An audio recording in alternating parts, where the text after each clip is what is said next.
የእውነት ለእግዚአብሔር ቃል የሚሆን አንድ ደቂቃ አታችሁ ነው ይሄንን ቪዲዮ ስክሮል የምታደርጉት? እሺ ቢመቻችሁ ከሆነ ብቻ ይሄንን ቪዲዮ በደንብ ኮፒ ሊንክ እያደረጋችሁ ኮሜንት ላይ አሜን በሉኝ። ስሙኝ ተወዳጆች፣ የእግዚአብሔርን ለእግዚአብሔር መልሱለት። እሺ አንደኛ ሳሙኤል ምዕራፍ 1 ቁጥር 28 ላይ ሲናገር እንደዚህ ይላል። ሐና እንደዚህ አለች፣ እግዚአብሔር የለመንኩትን ልመናዬን ሰጥቶኛልና እኔም ደግሞ መልሼ ለእግዚአብሔር ሰጠዋለሁ አለች። በጣም በብዙ ልመና ያገኘችውን፣ በጣም በብዙ ጸሎት፣ በጣም በብዙ ለቅሶ ያገኘችውን መልሼ ለእግዚአብሔር ሰጠዋለሁ አለች።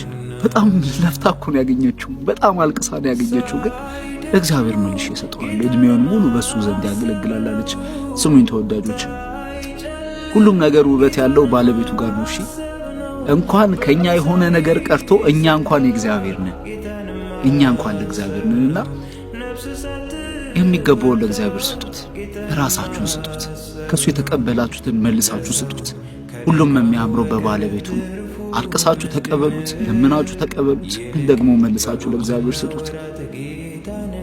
ያኔ ስኬትም በረከትም ያኔ ይሆናል። እግዚአብሔር ጋር የሆነ ነገር አይበላሽምና ከእግዚአብሔር ተቀብለናል፣ ለእግዚአብሔር እንሰጠዋለን። እኛም እሱን ወዳችኋለሁ። ሰላም